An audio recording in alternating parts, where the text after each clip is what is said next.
Assalamualaikum warahmatullahi wabarakatuh. Perkenalkan, saya Intan Baiduri Ambarita. Saat ini saya sedang mengikuti program online 90 Days Advanced Exercise for Talent Mapping Practitioner.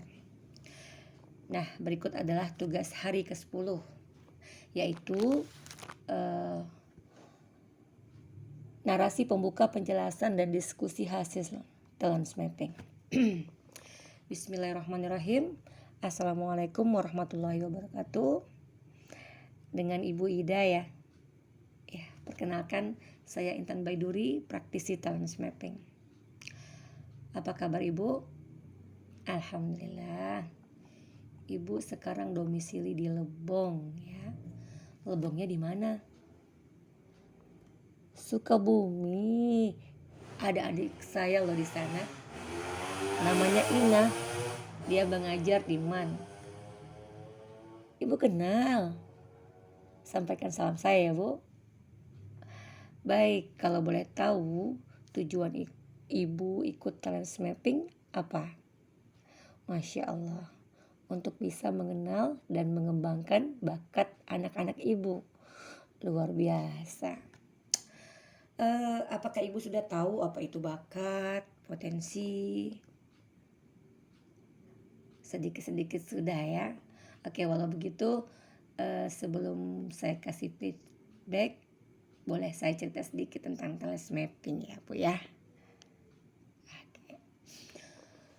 Allah ciptakan manusia pasti punya maksud dan tujuan. Ini artinya kita punya tugas.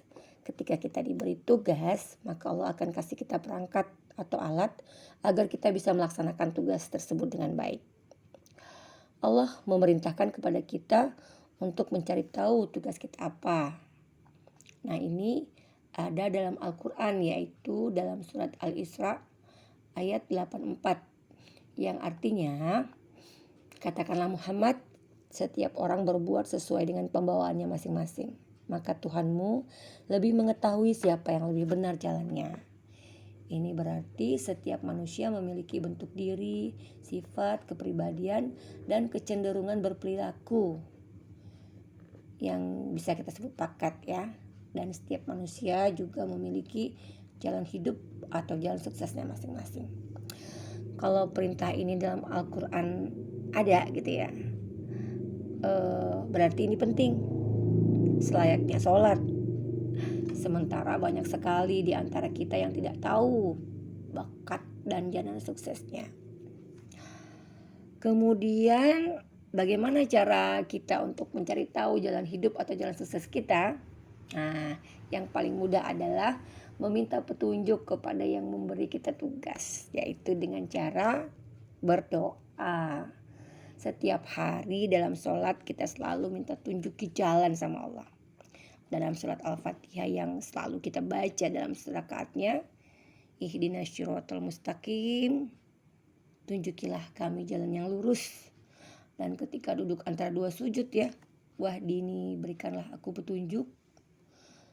Ketika berdoa, hendaknya kita benar-benar sadari, bersungguh-sungguh, khusyuk, dan diulang-ulang. Tapi ngomong-ngomong, mungkin Ibu sudah seperti itu kali ya?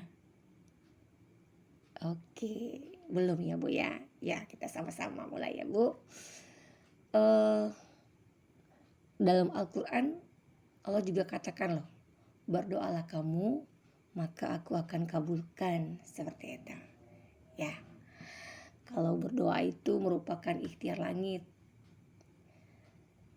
kita juga perlu ikhtiar buminya. Untuk tahu jalan sukses atau tugas kita, kita perlu tahu ya, kita perlu cari tahu perangkat unik yang Allah telah anugerahkan kepada kita sejak kita lahir, yaitu bakat kita. Nah, talent mapping merupakan asesmen atau alat yang dirancang untuk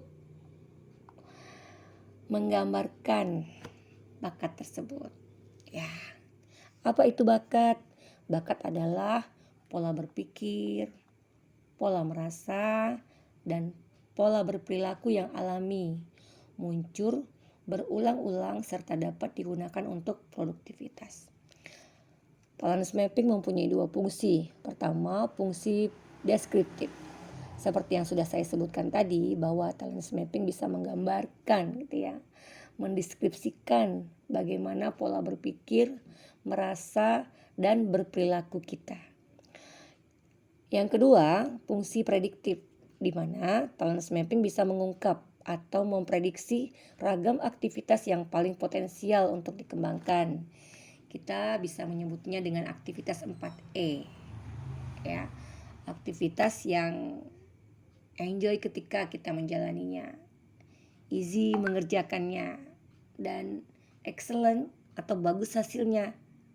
Serta yang terpenting adalah bisa memberikan manfaat. Talent mapping ini bisa diibaratkan sebagai cermin yang tegak dan jernih.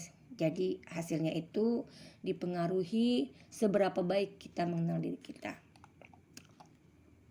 Tadi Ibu sudah sampaikan ya bahwa tujuan Ibu ikut tes ini untuk mengenal dan mengembangkan bakat anak Ibu.